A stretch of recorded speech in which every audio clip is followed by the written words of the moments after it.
Welcome to a quick tutorial on the PBIS Rewards staff version on your desktop computer.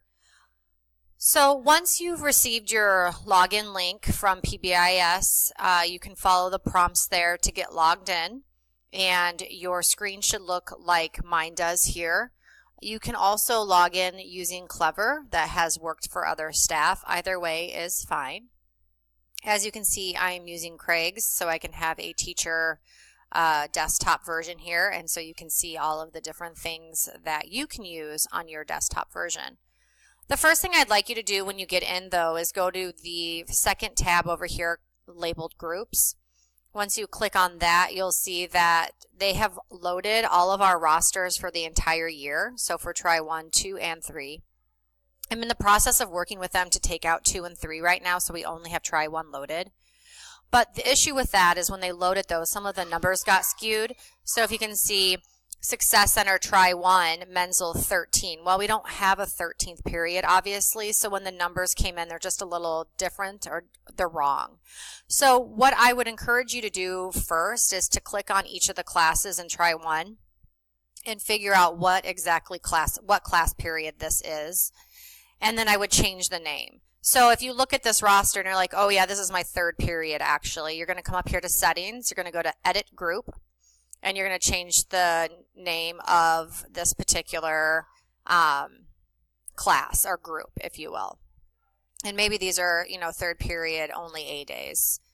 And so once you have the name that you want, you can make sure you hit Save Changes.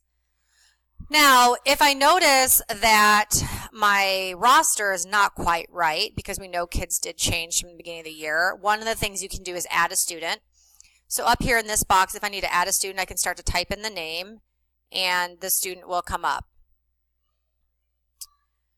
So then it just says, are you sure you want to add the student? If I did, I would hit yes. I'm not going to add Ava. I'll just go ahead and do it and hit yes. And so then Ava should show up right now, added to Craig's group. Now, on the reverse of that, if a student is not correct, we can go back into Edit Group, and let's say, oh, Ava is not in my class, so I'm going to hit Delete, and I'm going to say, yes, I do want to delete her from the group, because that student is no longer in this class period or this group. So that's how you add a student or delete a student, and then also change the name of the group. If you want to put a subject in, you can. You don't have to. Just again, make sure you hit Save so that all of those changes have been saved appropriately. Now, while we're in groups, I'm going to show you how to award acknowledgments or points for students. So there's a couple ways to do that on the desktop version. First thing that's kind of nice, let's say you're doing a focus in your classroom behaviors on achievement. And under achievement, you're really looking to focus on having students having their planners out and writing down daily agenda. You've communicated that to the students. They know that's going to be a focus of the week. So your class period comes in, and they all do a great job. So you can select all students, and you can go to achievement, and you can reward them a point if they all follow that expectation. And when you do it that way, we still want to make sure that we're having a verbal acknowledgement. So you could say something like, hey, great job today, 3rd period. Everyone got their planners out and filled out the agenda. You guys did a great job following that expectation, and you can give a point. Now, let's say you also wanted to award a point for ownership, and you want to include a comment. You can do that too. You can click those boxes, and you could say, great job cleaning up after rotation 1, something like that, and hit reward. And then the students would also see that comment, so you can verbalize the comment, but you can also type it in. This is also a quick way to select all. Let's say most of the kids in the class did a good job, but maybe there was just 2 that didn't. You can select all and then deselect the kids that don't get the points, and then click what you want to reward, and then those kids then obviously would miss out on getting that acknowledgement because they didn't follow that expectation. But it's a quick way to highlight majority of the kids. Now you can also go through and just select the students you want to and give the points. And you can give a point or acknowledgement for all of the SOAR expectations that we've loaded, or whatever one you're focused on, or whatever expectation they do a really good job of following. So that's the easy way of acknowledging points. Pretty simple, and you can see the students' balances then up here in the left-hand corner. The My Activities on the left-hand side shows you how many acknowledgments that you've been giving on a particular date. You could change it to look at different dates to see.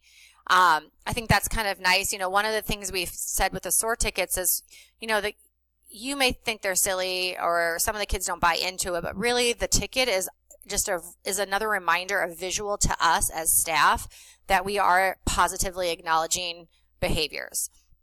And so this is just a way to make sure that you are giving those acknowledgments throughout the day. You can go to stores. This is kind of cool. So we have the SOAR store that will be loaded in here, but you can also have your own classroom store, which I really think is kind of nice. So once you get in here, you can go to Edit Store. If you have your own acknowledgement items that you want to put in there, then you can come in here and you can go to Add Item. I have pencil in there. Let's say that you have, you know, a piece of candy. Category, I'm just going to do that. Price is going to be 3 tickets. It's not inventoried because I have an unlimited quantity, or if I only have, you know, 30 pieces, I could do that. And then I'm going to hit Save. And then it's going to show up there in my SOAR store item, which is kind of cool because this is a great way in your class to acknowledge those positive behaviors. Let's see here. I'm going to go back to my store, and then I can see how many items that I have there. If I go to checkout, so then if I want to have someone purchase something, so if someone wants to buy something, you can just select what it is and go to checkout, and then you can put in the student search. So if I said Ava Brewer wanted to buy something, but her current balance is 0, so she wouldn't be able to buy it. But you know, another student you would pull up that we had already rewarded points to, then if they have the points to do it, this button here will be available for you to say purchase item, and then it will delete those points or those acknowledgments from their account so they can buy stuff in your particular SOAR store. There are some reports that you can generate. We're not going to really worry about that right now. So really, the student area too is just if you need to look up students, this will pull up a whole list of students in our school. If you want to know information about them, you can sort if you want to look by grade, different things there.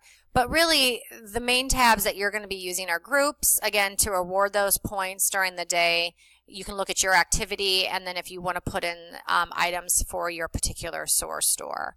That's really the basic gist of how to use the PBIS Staff Rewards app, especially on your desktop.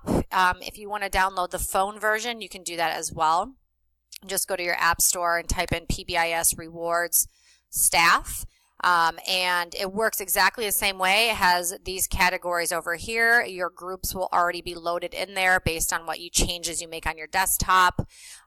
Quick thing, you can do a student lookup to reward points. If they're not in a group, maybe you have a student in the hallway, you can look up their name. The other thing the app on your phone allows you to do is scan student IDs, which is kind of helpful as well. But we'll work ourselves more into that later on in the school year. I think the best thing to do to kind of just get some access to the PBIS reward stuff is to use a desktop version off right away to start with that, and then looking at transitioning to the actual app on our phones.